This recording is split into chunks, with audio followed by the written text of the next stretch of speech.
이지혁은 그동안 마음속에서만 맴돌던 질문들을 꺼냈습니다.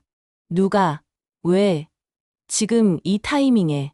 그리고 질문은 곧 행동이 되었고, 행동은 새로운 선택을 불러왔습니다. 선택의 중심에는 두 갈래 길이 또렷했는데요. 하나는 지은호와 함께 시작한 작지만 단단한 사업이었고, 다른 하나는 이상철의 재취업이라는 가족의 생존 문제였습니다. 둘은 다른 길 같았지만 어느 순간부터 같은 지점으로 수렴하고 있더라고요. 누군가의 일터에서 누군가가 다시 살아나는 일, 그 사이로 얽힌 마음과 사연이 서로를 밀어 올렸습니다. 본격적으로 달려가 볼게요. 이지혁은 카페 창고를 더 이상 임시 작업실로만 쓰지 않겠다고 말했습니다. 처음엔 지은호도 못 들은 척했는데요. 지혁이 화이트보드에 제1호 프로젝트라고 크게 쓰고 그 아래에 작은 네모 칸들을 빼곡히 그려 넣는 순간 은호의 눈빛이 달라졌습니다. 네모 칸에는 일정, 인테리어 자재 품목, 협력업체, 견적 시뮬레이션, 리스크 체크리스트가 나열되어 있었고 맨 아래에는 굵은 글씨로 이렇게 적혀 있었습니다. 과한 약속 금지, 작은 신뢰, 반복. 지은호는 그 문장을 오래 바라보았는데요.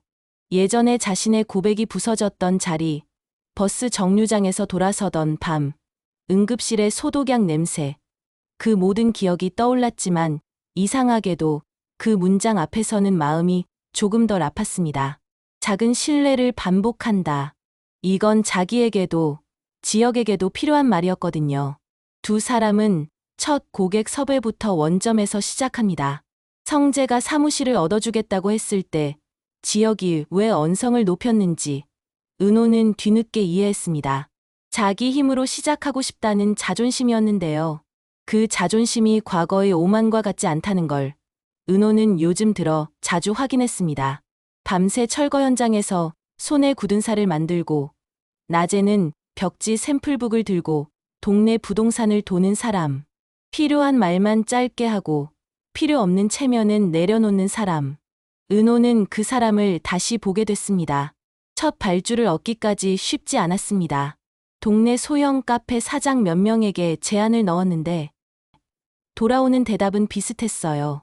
이동식 파티션, 임시 집기, 일단 사진 포트폴리오부터 보여줘요. 포트폴리오가 없다는 말은 곧 신뢰가 없다는 말과 같았는데요. 이때 은호가 꺼내든 건 실물 포트폴리오였습니다. 폐업 직전에 작은 간이 창고를 임대해 일주일 안에 단가 절감형 미니 쇼룸을 직접 만들어 보자는 제안이었죠. 창고 임대료와 자재비는 둘이 반반.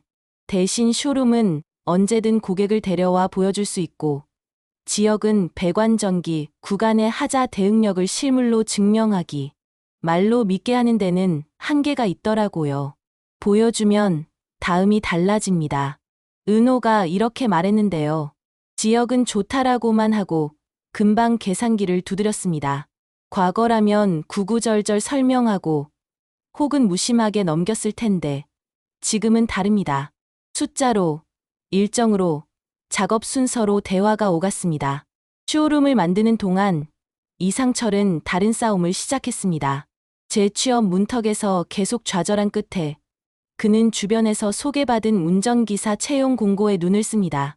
이름은 익숙했고 조건은 단단했는데요. 채용처는 다름 아닌 고성이 쪽이었습니다. 정확히 말하면 박진석의 배우자이자 박영라의 엄마인 고성이가 운영하는 재단의 의전 차량 담당이었죠. 이상철은 고민을 길게 했습니다. 자식들과 얽힌 인연을 생각하면 피하고 싶었지만 한편으로는 이 일에 붙으면 지금 당장 생활비에 숨통이 트입니다. 무엇보다 나이 든 노동자가 다시 설 수 있는 일은 많지 않았습니다. 가서 해볼게. 뭐든 시작해야지. 김다정은 말없이 남편의 소매를 정리해 줬습니다.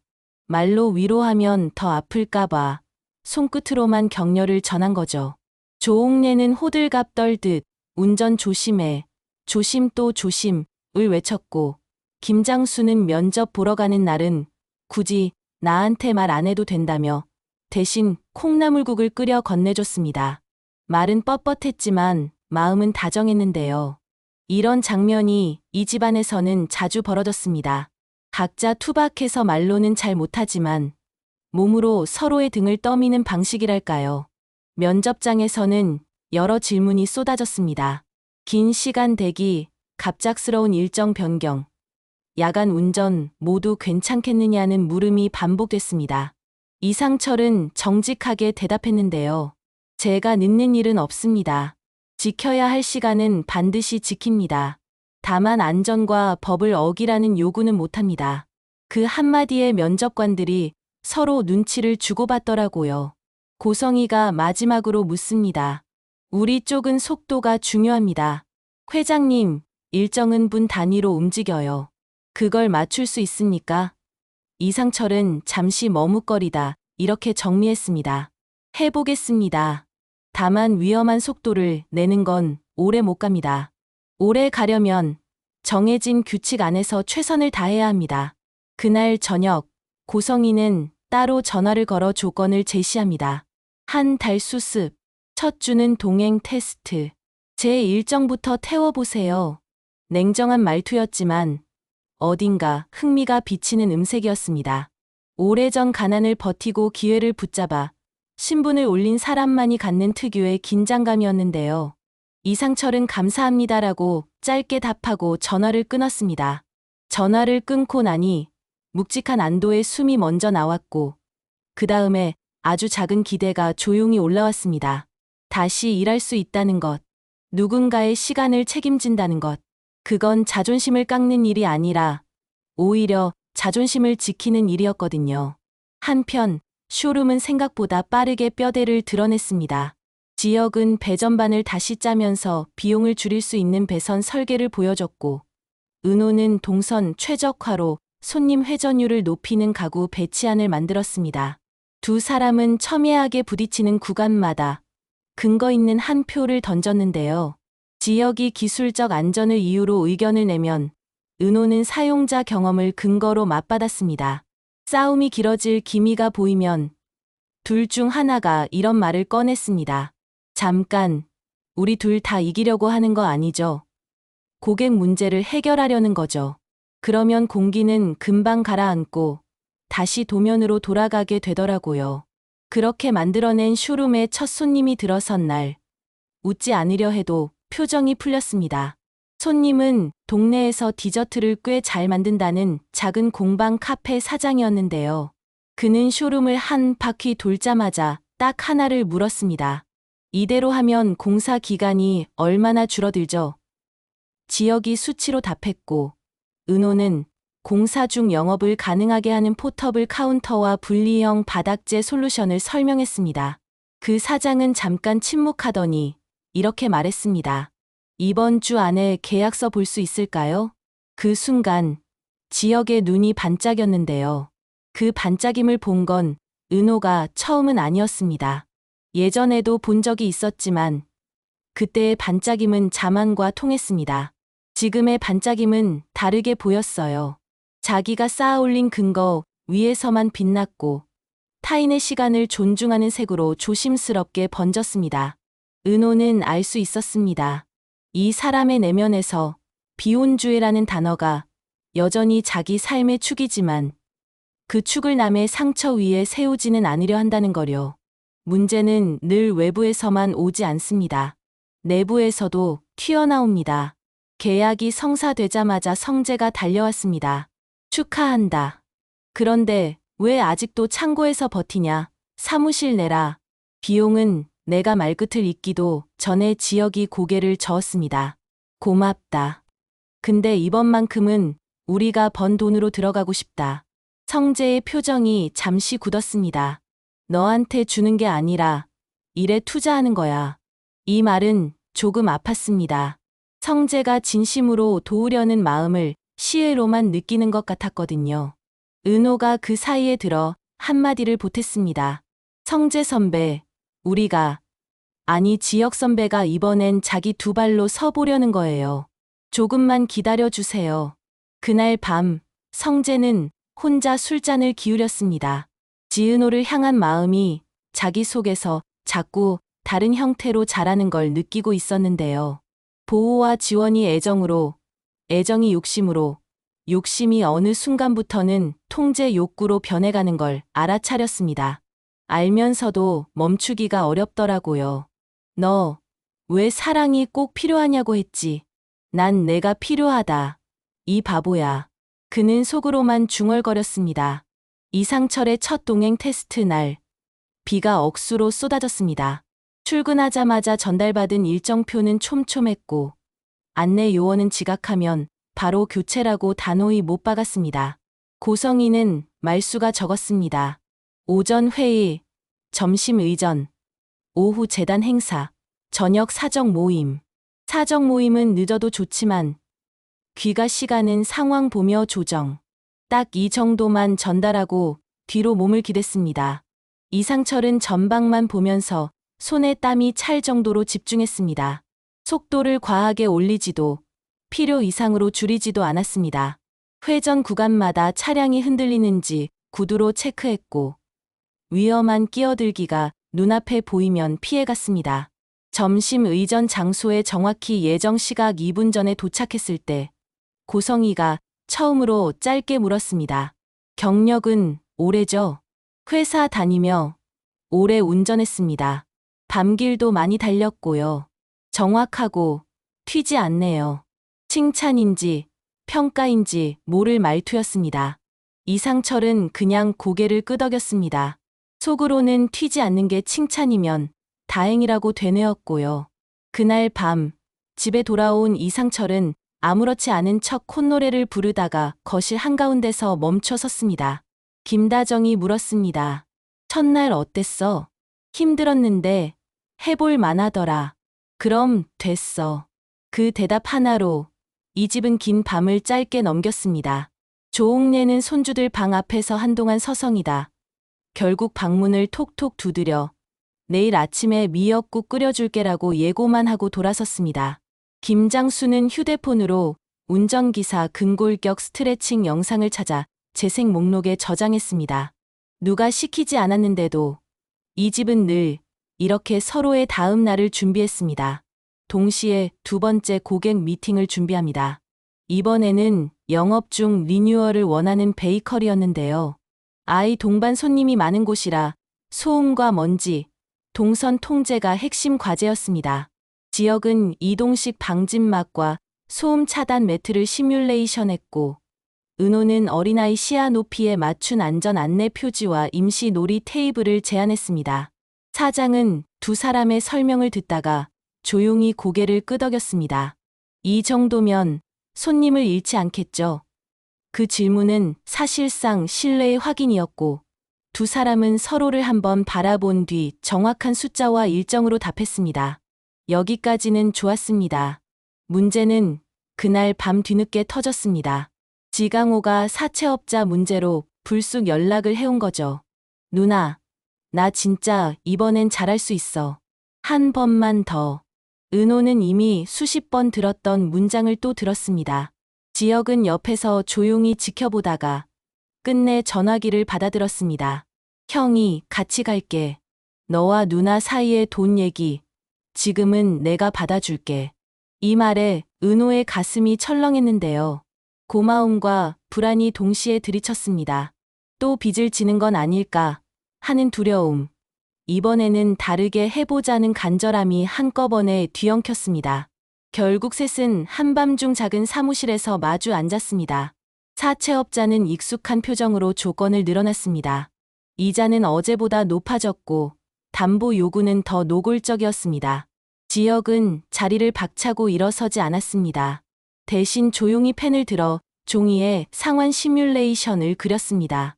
월 수입, 공사 일정, 지강호의 단기 아르바이트 계획, 그리고 무엇보다 지강호 본인의 책임 일정을 넣었습니다. 이건 우리 둘의 책임이 아닙니다. 내 책임이 먼저야. 할 수 있겠니? 지강호는 처음으로 네 하겠습니다라고 변명 없이 답했습니다. 그 말이 첫 마디 약속보다 믿음직하게 들렸습니다. 사람의 인생의 진짜 변곡점은 거창한 말이 아니라 자기 입으로 자신의 몫을 인정하는 순간에 찾아오더라고요. 이 와중에 성재는 은호를 따로 만났습니다. 내가 힘든 건 알겠다. 근데 너도 내 인생 살아야지. 내 옆자리 한번 생각해 볼래? 직접적인 고백이었습니다. 은호는 한동안 말이 없었습니다. 예전 같으면 확실히 부정했을 텐데요. 요즘의 은호는 말들의 꼬리를 붙잡아 쉽게 흔들지 않았습니다. 성재 선배, 저를 아껴주는 마음, 고마워요. 그런데 지금 저는 누구의 옆자리보다는 제가 서야 할 자리를 먼저 찾고 싶어요. 단호하면서도 상처 주지 않으려는 말투였습니다. 성재는 고개를 끄덕였지만 속이 비어가는 기분을 숨기지 못했습니다. 돌아서며 그는 스스로에게 다짐했죠. 기다릴 수 있다. 대신 내 마음이 상대의 선택을 통제하려 들지는 말자. 사랑이 성숙해지려면 그 고통스러운 구간을 반드시 지나야 하니까요. 이상철의 수습, 2주 차, 작은 사건이 하나 생겼습니다. 비 오는 날 교차로에서 급정거 차량을 피하다가 뒷차가 경적을 길게 울렸고 그 순간 뒷좌석에서 고성희가 짧게 말했습니다. 지금처럼만. 이상철은 백미러를 통해 잠깐 그녀의 표정을 보았습니다. 포커페이스 같았지만 아주 미세한 안도감이 보였거든요. 그날 저녁 고성희는 수습 종료를 앞당기자고 했습니다. 한 달 보자 했는데 2주면 됐습니다. 내일부터 정식으로 들어오세요. 조건은 깔끔했고 말투는 여전히 차가웠지만 내용만큼은 명확했습니다. 이상철은 감사합니다라고 또 짧게 답했습니다. 그리고 집으로 돌아와 식탁에 앉자마자 그동안 꾹 참고 있던 눈물이 살짝 고였습니다. 넘어졌던 자리가 부끄러워서가 아니라 다시 서는 일이 생각보다 더 용기가 필요했기 때문입니다. 김다정은 아무 말도 하지 않고 그의 손등 위에 손을 올렸습니다. 수고했어. 아주 잘했어. 이 말은 오래도록 집 안에 잔향처럼 남았습니다. 이즈음, 박영라와 이지환의 관계도 미묘하게 바뀌어가고 있었는데요. 오빠라는 호칭 뒤에 숨어있던 경계심이 서서히 풀리고 있었습니다. 영란은 엄마 고성희 앞에서는 여전히 단정하고 조신한 표정으로 말을 아꼈지만 이지환 앞에서는 가끔 속내를 털어놓았습니다. 내가 내 그림을 좋아하는지 아니면 사람들이 좋아해주는 내 이미지를 좋아하는지 아직도 모르겠어. 이지환은 복잡한 조언을 하지 않았습니다. 그냥 계속 그려.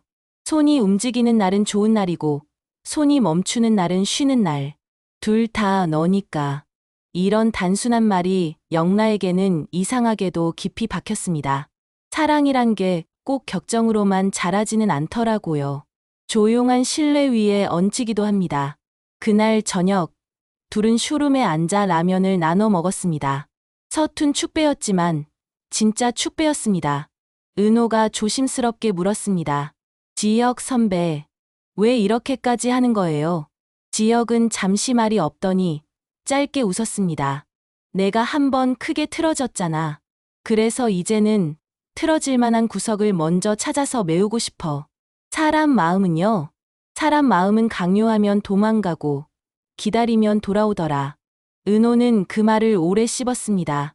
자신에게 하는 말 같기도 하고 누군가 다른 사람에게 내뱉는 속마음 같기도 했거든요.